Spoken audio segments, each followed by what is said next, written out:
What's going on, everybody? Good morning. It is 9:30, bright and early here on July 22nd, 2022. It's Haskell weekend. It's Del Mar opening day, 7th day of the Saratoga meet. So let's talk about some 12-5 claimers at Gulfstream, right, Aaron? That's right. That's what we're here for, right? I mean, this is great. This is a little throwback to the winter when we have these 6-5 claimers in the championship meet as well. It's really kind of the same, other than we're missing like a stakes race in the sequence somewhere. But yeah, I mean, looking through the names of some of these, it's like, oh yeah, I remember that horse from December. So this is a great betting opportunity here. I mean, it's one of those situations you don't have to have huge long shots to make money today in this one. And I think that's one of the keys. It's one of the reasons we're here, right? So we're here for Carryover Corner. It's actually coffee and carryovers today since we're on at 9:30. It's a busy morning here. We've got Del Mar, like I mentioned, opening up. We've got Saratoga, so we both got to get to the changes for that. That's why we're here before the changes come out for Gulfstream. Aaron mentioned the opportunity. There's $100,000 sitting here, just shy of it, in the Gulfstream late pick 5 pool. And I don't see like an overwhelming favorite in any of these races that's kind of like, oh, I got to single that horse who's 4-5. I got to play this horse. I think this is going to be a sequence that revolves around horses that are between 3-1 and 8-1. And if you could string a couple of these together, you don't have to break the bank to get a monster payout return here if you can beat some favorites. Yep, and that's the key to the whole thing, right? I think the last time we did a Gulfstream show, it was the same kind of thing. It's like, we got to string together the 4-1s, right? Yeah. And maybe we might get an 8-1, and then maybe might get a favorite, but the majority of the races are going to be those mid prices that, you can get to a little bit easier than on, where you're going to have to, we're going to have to go 8 deep to get to this long shot. So yeah, I mean, it's definitely playable. It's typical Gulfstream this time of year, but Somich, I didn't think the races were just awful. I didn't think the quality was just that bad here. I thought they were pretty good races. I think there's some really interesting races, too, because you have horses that are dropping down to the $35,000 claiming level in one race that have been in stakes races and $75,000 N1Xs. You've got a $6,250 claimer that kicks this off, but it's an interesting race in my mind. I don't mind talking about these or handicapping these races. It's kind of the bread and butter. If you want to play every day and you want to be profitable, you got to be able to beat these type of races and be able to understand them. Obviously, speed very good at Gulfstream. We're on the synthetic in the last race, a little change of pace as well. So this is a fun sequence. There's going to be a big pool. I think you actually are going to get a smaller pool than you generally would in this case because you have Del Mar opening day, because you have Saratoga. People are not going to put as much money into this, which means that it's going to be a better expected value return here because this is I believe it's a 15% takeout sequence. You got 100K sitting in there. I don't think you're going to get 400,000, 500,000 bet into this. I think you're going to have about 350, 400 maybe at the most bet into here, which means you're playing as a plus expected value from a pool perspective. Sure. All right, without further ado, let's jump into it here. We're going to cover the late pick 5 from Gulfstream Park. We're not going to play any videos, anything like that. We're just going to pull up the horses here. So Gulfstream Park's 5th race. We're going 8 furlongs. Going a mile here. $6,250 non-winners of 2 lifetime claimers. This is an interesting race. I thought you could go a couple different directions. I'm actually going to end up going 4 deep here. Aaron, where'd you go on top? Yeah, this is a very interesting race. And I started with the favorite, and I think just the class dropper here with the number 1 Cream Caramel, I really believe that it's going to do the trick. My old trainer, if I had horses he'd still be my trainer, but Kelly Von Hemel always told me, if you break your maiden, let's say for 12, you need to run in claiming 6-5 next time out. You need to go half of the maiden claiming price. Because I had a horse once that broke the maiden for $15,000 claimer. And we were in a 7-5 claimer next time out for winners, obviously. And I said, hey, what the hell? We just won for 15. Now we're in for 7-5. He goes, that's what you do. And so that's what this horse is doing today. 2 back. She broke the maiden at the 12K claiming level by 6 lengths. Looked great. Went back next time out against straight 12K here for winners, facing winners for the first time, and he got 3rd. Now we're at the 6-5 level. So anytime I see that, I remember what Kelly kind of taught me way back when. So I have the number 1 on top. No surprise here. I do think it's a beatable favorite, but I did put number 1 on top. I have the 1 as a must-use for me. I have the 2 on top simply because of a speed scenario here. I think the 2 is going to be able to get the lead. That last race, if you go back and you look at it, it's a little funky with how it's run. First off, the horse doesn't make the lead in 24 flat, which it easily would have made the lead going 24 flat prior to that race, and then rushes up into a 46-3 opening half. That's a really tough scenario for a horse that's not very good trying to go the full mile distance. And exactly what happened is what you expect would happen. The horse faded. I think the 2 Science Friction gets the lead today. And that's my biggest concern with Cream Caramel, who's time-wise dominant over this field, buyer-wise has an edge on this field. It's tough to swallow 9-5 on a dead closer when there isn't a ton of speed in the race. And that's my biggest concern with Cream Caramel. But I do feel like Cream Caramel is probably your best horse. So the 1 and the 2 were my 2 must-uses. Like I said, I am going to end up going 4 deep here. Where else did you spread after the 1 horse? I believe you spread in this spot too. Yeah, I went 3 deep in this spot, and I absolutely used the 2 because of what you just said. I think the horse gets out to the front today, and you're right. This is a race that's completely devoid of speed. There's nothing that I see on paper, but I do think the 2 has sat second, sat third before. I think will get out to the front today and may really like that and be hard to run down. So the other one, Pearl Line the Rough. Is that how you say that horse's name? Pearl in the Rough. Oh. There's only 1 L. Pearl in the Rough. Yeah, I saw 2 L's. It's early. Pearl in the Rough. It makes a lot more sense. Yeah. Last time I was second, beat Science Fiction or Friction. Geez, I'm doing really good here early in the morning in the same race. This horse was 2-1 in that spot. Just got beat by a pretty, for this level, pretty nice horse at Gulfstream. Second start for Fuentes. I think we're going to see a little bit of improvement out of this horse today. I think there's another one that's going to sit a little bit closer to the pace, maybe sit second or third, and I think that's going to help. I think it's kind of going to be a gallop home. Sometimes when you see these paceless races, they kind of bunch together, and that's kind of my thing where I think the 1 will kind of be within range, and I think the 2 is the one that could really go out and maybe get away from them if they choose to do that. But I do think the 7 sits a pretty good trip too. So I went 1-2-7. I don't disagree on the 7. I think the 7 makes sense. I'm not overly confident in this race. It's one of the reasons I'm going 4 deep, but the 7 definitely fits for this specific spot. I added one other horse in here. I'm going to use the 4 Barrage as well. Bramage as well. And mainly because I like some of the races back in the early 3-year-old season and the 2-year-old season here. This horse ran decent at Del Mar last year, ran okay at Los Al. Came back here in the 6.25 level, went 5.5 furlongs first off the break, got off slowly, rushed up, ended up getting a third. Now we're stretching out. It's interesting. Jeremiah O'Dwyer, 1 for 37 at the meet, 3%. However, he is 18% second off this type of layoff. So you've seen his horses improve significantly second off the layoff. I'm going to hope that the 4 Bramage can do that and be able to kind of go out there and get home at a decent price. Because if we can get an 8-1 or 10-1 to kick this thing off, we've got a shot at really making this thing pay. So I'm going to go 1-2-4-7 in this first leg. Aaron going 1-2-7. Hopefully we're both live. Heading here to the second leg. This is another interesting race, another tough one. We're going maiden special weights, 6.5 furlongs. You've got we're gonna argue about one of the horses in here. I can tell you that much. And you got a couple of first-time starters I think are a little bit interesting. You want to kick it off, Aaron? Where'd you end up on top here? Yeah, I'll kick it off here for us. And I went on top of number 1, Nick's Bro. I think the horse switching over to the dirt is interesting here after running on the synthetic surface last time out and running well. Got third, only beaten 3/4 of a length. I really think, Nick's time of year Gulfstream is one you really have to use in a lot of spots. Gets Gonzalez aboard. And like I said, the horse ran well, should move forward off of that effort. If he likes the dirt, I think he's going to be pretty tough in here. We've got a lot of horses. You mentioned first-time starters. We'll get to those. But a lot of these other ones have been beaten, quite a few times.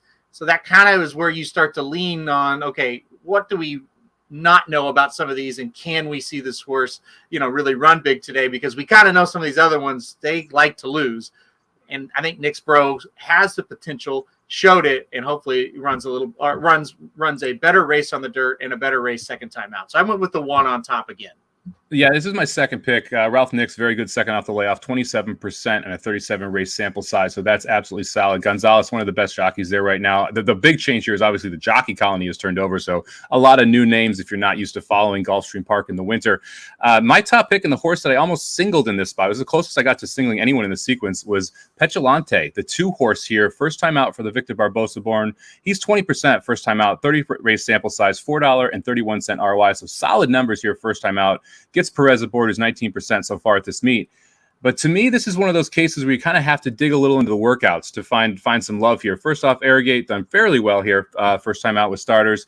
But if you look at the workouts at 5 furlongs, there's something to be desired. Those last two, 101 and 4, 101 and 2. And then you go back to you have a gate workout. You go back to the two prior to that, 2 4-furlong workouts, 49-1, 50-2, nothing crazy.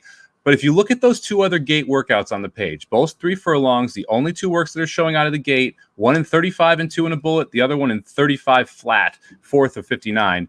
2 solid workouts. It looks like Barbosa is saying, hey, let's send this horse. Let's actually push him when he's working out of a gate, and let's let him easy breeze when he's not working out of a gate. If he turns out to be the gate horse, not the breezing horse, I think he has a very good shot against this field, which I just don't think is that good. And we're going to talk about the 7 in a second here. Had a ton of chances, just has not got it done yet. So the 2, Petulante for me was my top pick, but Nix Bro is the other one that I thought you kind of had to use just because of how good Ralph Nix has been off the bench. Let's talk a little about the 5-horse Jackson's Web. We both use this one. Aaron, do you want to jump into that before we get into where we diverged? Oh, I think we lost Aaron here for a second. So I'll jump in there. And interesting enough, Vashan says the word is out on the 2. I did not know that. That's awfully interesting, though. I do think this one could be one of those who's kind of sneaky. So we'll see what happens there with the 2 of Vashan as Aaron's got to get his internet to reboot. The 5-horse Jackson Webb, we both ended up using this horse. And this is one where if you look back at that last race and you throw out the synthetic effort, both of those works on the both of those races over Gulfstream Park's dirt course make a ton of sense here for Jackson Webb. So that's the race on June 18th and May 22nd. Now we're getting back to the dirt, which is the better surface here for this horse. It was able to show some speed and still have a little bit of kick in the lane, going 6.5 furlongs. Love me the price on Jackson's Webb at 8-1 as well. I think that horse makes a ton of sense at a little bit of a price here. Aaron and I both are going to use that. So we both use the 1, the 2, and the 5 here.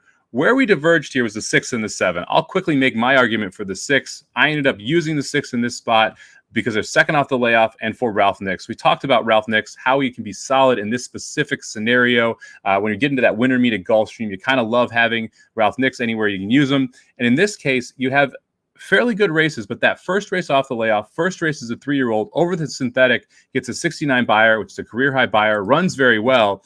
And you got McLean's Music. McLean's Music is significantly better as a dirt sire versus a synthetic sire. So if you're able to take that step forward and say, okay, I think that this horse is going to be able to run to its dirt form or its synthetic form on the dirt or improve off that, the 6-horse Blind Eye becomes very, very dangerous in this spot. So I'm going to end up going with the 1, 2, 5, and 6. Aaron, you used the 5 as well. I talked a little bit about Jackson's Webb. My main reason was those 2 dirt races, 2 and 3 back. Was there anything else that was leading you toward the 5 Jackson's Webb? Yeah, listen, by the way, sorry, internet is very sketchy here this morning. But yeah, listen, I really think getting back to the dirt is the big thing. And also 6.5 furlong race last time out, this 5-horse ran awfully well. So I don't really know why they tried the synthetic last time out. It's very weird to me because you tried the turf on debut. It didn't run, he didn't run very well. He came back and was improved, wasn't great, but improved on the dirt. Came back and improved again on the dirt, and then we tried the synthetic. So don't really know. Also, he stretched out in distance, and I think, you're looking at his sprint races, and it's like, yeah, he's pretty darn good. It's a race, too, where it's like, I get it on the 2. I played the 2-2. You talked me into the horse. But if he's not the goods, this 5 can easily beat the other ones. Oh, did you see Vashan's comment here? Apparently the word is out on the 2. So maybe this one is one of those where you got to play a second ticket single here and see if you can spread in other spots if you need to. I mean, that could be possible. We'll see. I mean, okay, the word is out on the 2. If I had $1 for every time I got texts out about horses all around the country, that's the problem. This month especially. The Saratoga Del Mar tips are flying fast and furious and not always correct. And that's Vashan, to pull that comment back up. That's kind of what you refer to because you do hear that every day, Saratoga Del Mar. So it's kind of like we're a week into Saratoga. And it's like, yeah, I've heard that 8 times and maybe one of them have won so far. And it was yesterday in the first race. Actually, that horse, the word was supposedly out and that horse looked good. So maybe we're getting hot with that. Yeah. So what did you talk about the 7 yet? So we talked about the 6 a little bit. First off, I want to say what's up to everybody in the comments. Razor Sharp, Kevin, Richard, Mark, thanks for joining us, guys. The horse that I think we probably disagree about maybe the most on this sequence here, and Richard says, I like the 7, very little pace in here. And he's right. This horse probably going to get the lead. Not crazy about Beto. That's one of the reasons I'm not playing him. So let's talk about the 7 here, Aaron. You used this horse. I did not. Let's make the case for before I try and make it against. Yeah, I like the horse. And I think my argument is going to be very simple. has most speed early in the race, almost won last time out. Yeah. Right. Fair arguments. I cannot say that you are wrong on either case. That last race looks like an anomaly to me. That's one of my biggest issues here. You've got an 0 for 20 trainer for the year. It has hit the board 6 times, so 6 times in the money, but 0 for 20 for the year. You got a jockey that's 2% at the racetrack. Horse is 3-1 on the morning line. I think a lot of people are going to see what you see, and this horse is going to take money. I think you're probably going to end up below that 3-1 price. And where'd that race come from? I mean, that to me is one of the biggest issues I have here is that you've got, what was that? I think it was the 7th. That was the 8th career start. That's the first time we've popped anything over a 60 buyer, and all of a sudden we just run this 74. To me, it's just like, okay, maybe we got brave up front, and that's the reason that the 7 ran better, and you're going to get that same opportunity again. But this is one of those horses where I'd rather take a stand against it, see if we can get around this horse and find a price in this spot and just use this bullet elsewhere, because it's just tough for me to swallow the 2% jockey, 0% trainer who's going to be on a sub 3-1 shot that just ran a career best race and still a maiden. Yeah, no, I get it.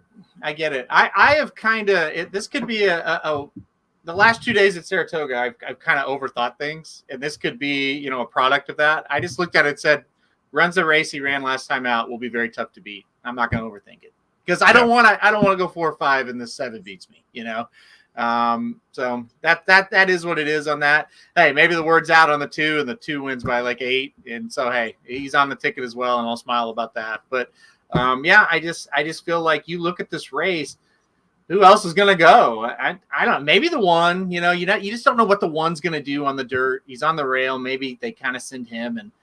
But after that, it's just like, there's just not a lot of speed in here. And I think the 7 gets the lead, and you're right. Like, it was kind of weird that the horse ran that well, but it was his first race at 6 furlongs in a while. I guess 2 back he ran at 6 furlongs, but I don't know. I just think he's a horse. It's like if you cross out the connections, it's like, well, this is the most likely winner in the race. Well, you nailed it there, right? If you cross out the connections, my feelings may be very different here on the 7 horse. But that to me is one of those big issues. I did end up using a 4th horse here. I'm going to use the other first-time starter, Blake Kelly. Not a high percentage trainer by any means, 1 for 15 on the year. But there's just a plethora of workouts here that make me think that this horse is going to be able to run. You got a 46 work 3 back. You've got a 59 and 2 back. You've got a 47 work 4 back. If you really go deeper into it, this horse actually has 6 bullet workouts in 10 tries over the training track over at Palmetto. So I'm going to give the 3 a chance here because I agree with you. There's not a ton of speed, but the 3 might actually show speed. The 2 might show speed. I'm hoping one of these 2 first-time starters is kind of able to get the job done here. And Shotty, don't forget, we didn't forget about you. How's it going, Shotty? Don't worry. We see you here, too. Thank you for being back. The early show here. So I'm going to end up going 1, 2, 3, 5. Aaron, you're going 1, 2, 5, 7? Yes, I'm going 1, 2, 5, 7 in this spot. Now we have what I think was the trickiest race of this whole sequence. We're going 7 furlongs, $12,500 claimers, not winners of 3, lifetime for 3-year-olds and up. This one gave me headaches, mainly because I have no clue who's going to make the lead. And that was a big, big issue for me here. I do think the best horse is a 7 Democracy. So I put the 7 on top. And what I believe is a paceless race. I'm hoping the 7 can sit right behind whoever ends up making the lead and make a big kick turning for home. Because on paper, I think the 7's the best horse. Did you have the 7 on top? I know you're using the 7. Yeah, I did put the 7 on top. I only went too deep in this spot. And I think you've kind of said it right. The pace is wildly weird in this race. Here's the deal. The 7, it just feels to me like a race where we're all going to bunch up. Yep. Like in the race before that we talked about had no pace. It's like, yeah, but the 2 could go out. Like here, it's like there's nobody that it's like, hey, we could see that possibility. I mean, it could happen, but I think the 7 definitely has the best closing kick. I think you can count on the 7 to come with a run in the end at this level. He won very easily at this level last time out. I think if they're all bunched together turning for home, the 7 will just simply outkick him. So I put the 7 on top. I think he's a must-use. I wouldn't argue if people out there run a single in the spot. I didn't do it. But, yeah, I do think the 7 you have to play. Yeah, I agree with you for all the reasons. Like, on paper, the 7 is good enough here. To me, it's whether or not the pace gets a little crazy. I'm not going to jump in. I'm not going to steal your thunder here. Who is your second horse? Because I do want to talk about this horse quite a bit. I think the 4 Creative Cloud is a horse you got to use here. This is a horse that Safi used to have. Got claimed from him for $35K. Went to Mark Henning and was just horrific. And Safi claimed him back. And then Safi runs him at the 12K level, which is what he claimed him for, wins easily. And now we're back at the 12K level again. I mean, I think it's just one that it's like, well, Safi knows where to spot him, and has him in for 12K again. I just think it makes sense here. You look at this on paper, Safi horses usually are pretty aggressive out of the gate. I know this horse wasn't at all last time out, but in a paceless race, maybe this is the one that kind of gets out to the front. I was kind of speculating maybe that's the case. So I thought you had to use the 4. Yeah, I went back and forth on the 4, and I still may end up putting the 4 on my ticket when it's all said and done. This is where I really kind of was frustrated around this race, because I agree with you, all the comments you made on the 4. I also think it's interesting. This horse got claimed with blinkers on for Safi. Safi reclaims and immediately adds the blinkers back. So I thought that was kind of interesting too. So had the blinkers in the last race, we're going to have them again here. Maybe that was kind of the difference, where you'll notice Henning took those off for 2 races. And so it's kind of interesting to see those blinkers come back on, immediate win, going 5.5. Now we're stretching out a little bit here to 7. That's where my main concern is for the 4 horse. I realize we're running in a mile and semi-competitive in the Safi barn before. That 7 furlongs is where my concern was. I ended up going to the 5 horse, Hey Potter, as my second pick here. And for me, this is because, look, Peter Walder, 24% of this meet, generally does very, very well when the big-time trainers leave Gulfstream. He's known for putting speed into horses.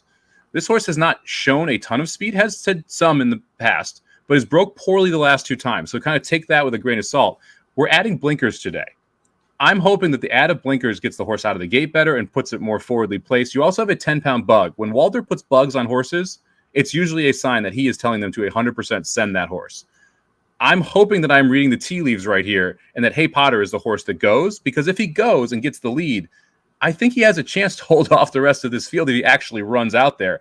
I'm not positive I'm going to be correct here, but I feel like at 6-1, where I think I have the race covered with the 7, I can take a little bit of a swing here to try and read the tea leaves and see if I can be right that Walder is trying to add blinkers and the bug to get speed into this 5 horse. It's an interesting angle. I did have the horse in 3rd. A class dropper, number 1, coming out of that 35K level to the 12K level. Been running against starter allowance and allowance horses before that. I love class droppers that have shown speed. Right. Sometimes a horse drops in class and it's like, well, he finished 4th, but he was 8th the whole time and closed to 4th. I don't like those horses sometimes, but a horse that's like 1st or 2nd or 3rd through 3 calls and then kind of fades, I actually like that horse better when they drop down in class. I wish at some point, somewhere, anytime, the horse would have shown any early kick, because I probably would have been on the ticket. But you're right. And I get your angles. And that's what you want from a class dropper, is to get out the front. And that's why they win a lot of times when they drop in class, because they get in a better spot, because they're not facing horses that are very good compared to what they were facing. So the horse was 4 lengths off a 21-4 pace, going 6 furlongs. The horse was 4 lengths off a 22 pace, going 6 furlongs. I mean, the problem is he's never been in the lead. So you're really projecting that this horse is going to do something completely different, which is why it's a little bit more of a stretch. But I'm hoping we can find the leader here, because there is no pace in this race. There's nothing in this race that wants to go to the lead. You can see Equinedge here has the 2 horses, your most likely early pace setter. I guess so. I mean, I get it. There's like this is like just throw a dart at the board. It's just what jockey decides to get aggressive, and that's why I kind of want one of the 2 bugs, and the 2 bugs are on the 4 and the 5. The other 2 horses we're mentioning here. Yeah, that's the key. I kind of just, with Walder and Safi both, you could say, well, usually their horses are forwardly placed. So I get it. I don't know. I'm going to be awfully mad, I think, if the 5 is out in front. You're probably going to get a text mid-stretch or backstretch. Yeah. You're like, damn it. Yeah. I hate you, but I don't know. I'll tell you this. I think the 4 or the 5, one of the 2 will be in the lead. Yeah, I tend to agree with you. I think it's going to be one of those 2, and I wouldn't be shocked if they both try and get out pretty good. It could come down to the break. The 5 hasn't broken well the last 2 times. That could definitely matter. Jared mentions use the GSR guides. Just for anyone who doesn't know, we have Equinedge up right now. It's one of the handicapping tools that we both kind of use for different reasons. The pace tool is pretty nice, and then the GSR is how the horse is rated for the specific course and distance. So it's a good thing to look at here. They've got the 7 on top, so they kind of agree with our prognostication there that the 7 is your most likely winner. Then they have the 5 next on the GSR side. All right, well, we're going to jump to the 8th race now and take a look at this race here. We're going 6 furlongs, $35,000. This is your feature of the day. $35,000 claimers going 6 furlongs. It's for fillies and mares, 3-year-olds and up. And this one to me was a pretty interesting race. You've got the 2 horse who's dropping down in class. A ton of speed there. You've got the 8 horse, second off the layoff for Safi that seems to want to be forwardly placed as well. And then you've got a bunch of middling horses after that. Aaron, did you trust the speed here, or are you trying to find someone that can close into that pace? I trust the speed, and I just said it, and it's interesting that we go to this race. I like the class droppers that have speed, and that's what the 2 has.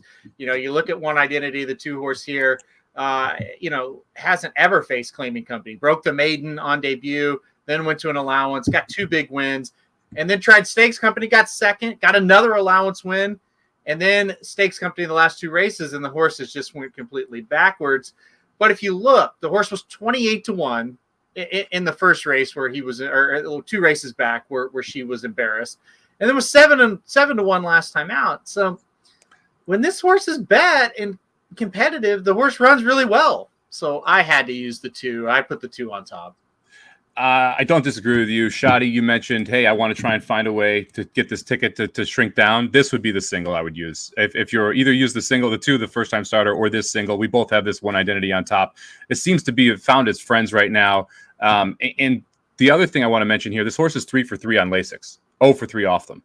We're on Lasix today. I think that's at least needs to be referenced. I'm not a huge believer in the on-off Lasix thing. Obviously, a horse is more likely to bleed off Lasix, but this is a situation where you have 3 for 3 on it, never lost the lead, 0 for 3 off it, giving it up every time. That to me, at some point, you have to at least acknowledge that as a trend.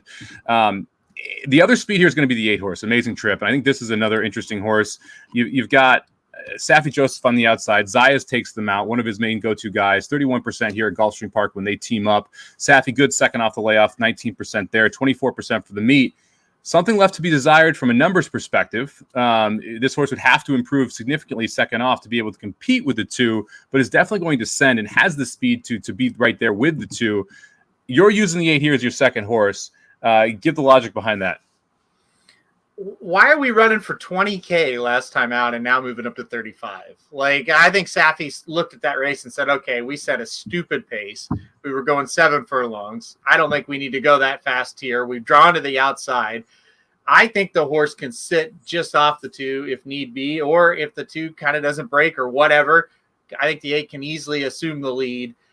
I just think it's a connections play for me. And like you said, Zayas gets aboard. I think that's a really good sign as well. Alvarado was aboard last time out.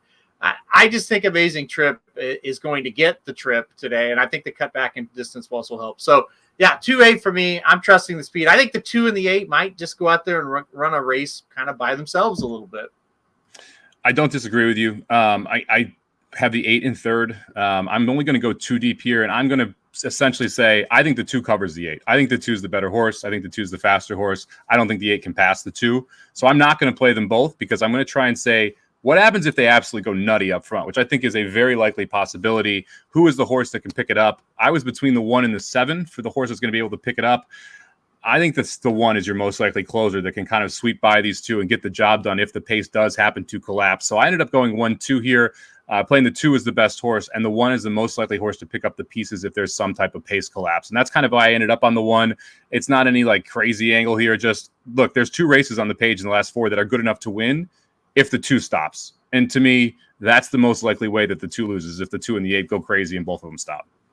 Yeah, it's interesting that this horse, and I agree that this horse is definitely a competitor here today with a shot, but this horse has been double-digit odds in, let's see, 3, 4, in the last 6 races. I mean, that's really incredible. I don't know how the horse was 19-1 last time out, but yeah, that's the thing, right? If the 2 and the 8 do get crazy up front, this is the best closer in the race, so I get the play.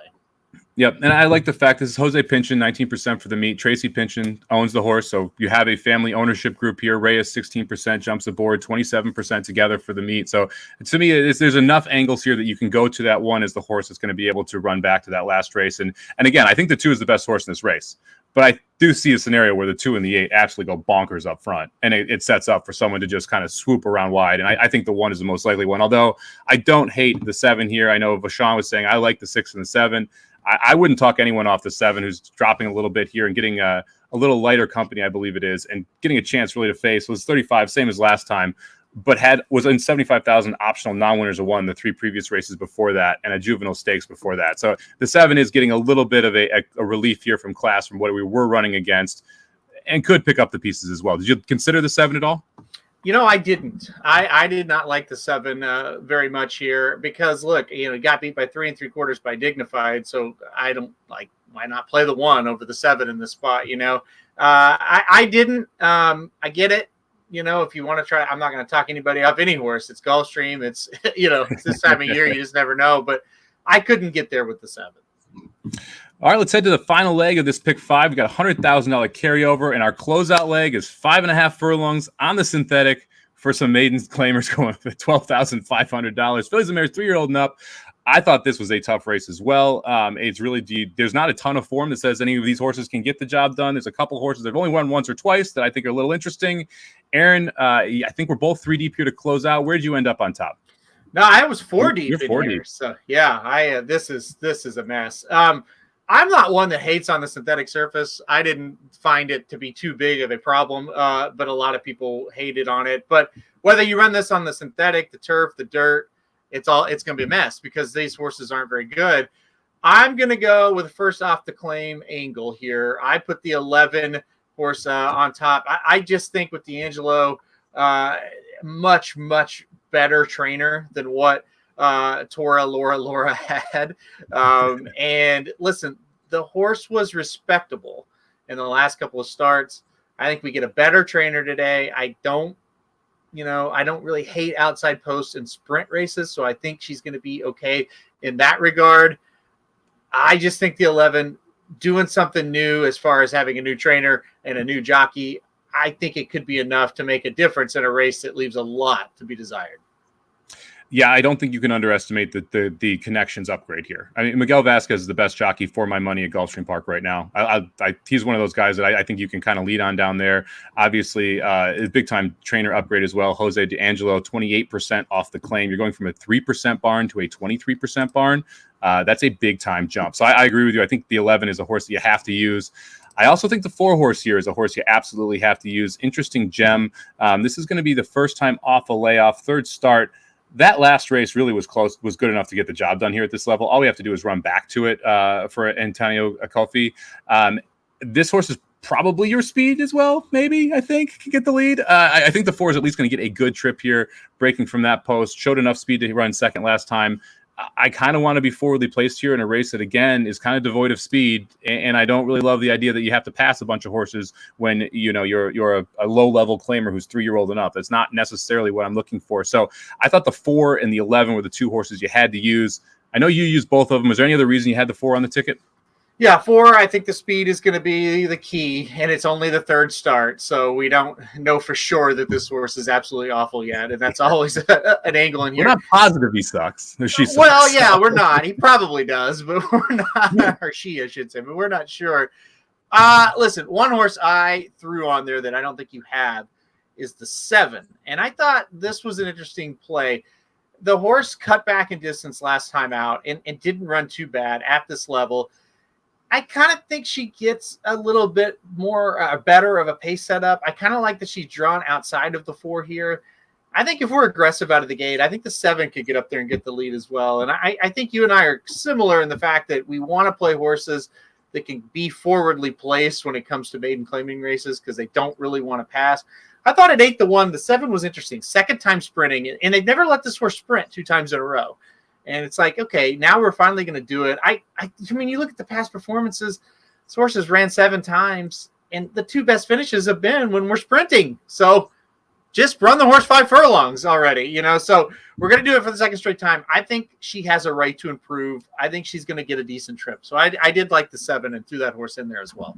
Yeah, it's interesting. You went 4 deep. We both used the 4 and the 11. You used the 7 and the 12. The 7 and the 12 were my 4th and 5th horses here. So if I was going 5 deep, I would have all 4 of your horses. I ended up not using the 7 or the 12. To me, the problem with the 7 is we've got a passing issue here. Like this horse doesn't pass horses, period. In fact, I'm making sure I'm going to get this right. This horse has passed 3 horses its entire career, and all of them were his first race as a starter, going from 10th to 7th.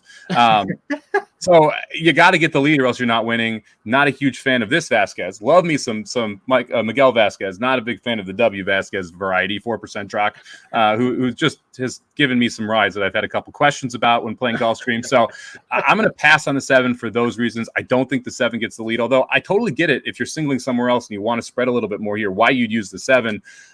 My third horse on here was the 3 horse, and I was kind of digging for a horse that I thought, hey, maybe could surprise at a little bit of a price.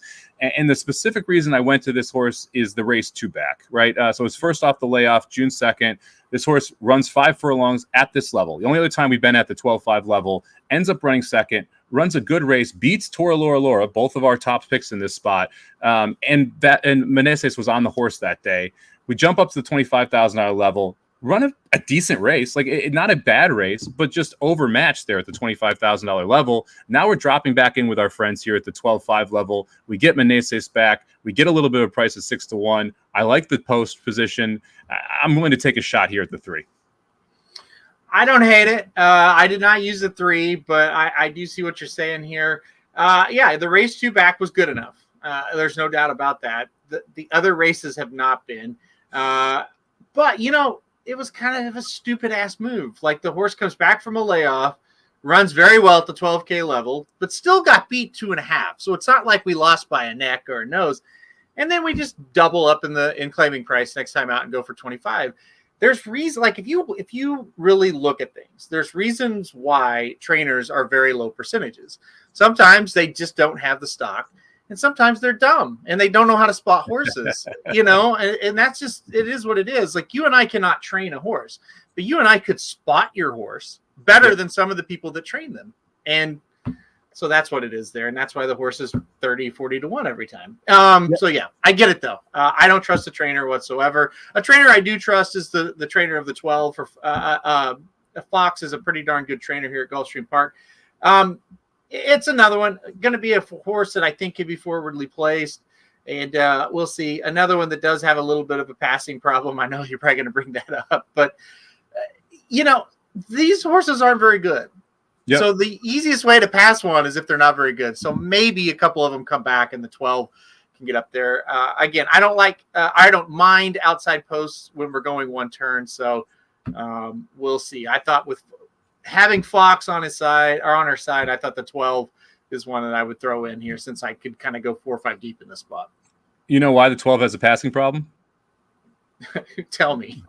The 12 has a lead changing problem. The 12 has never run on its right lead down the stretch.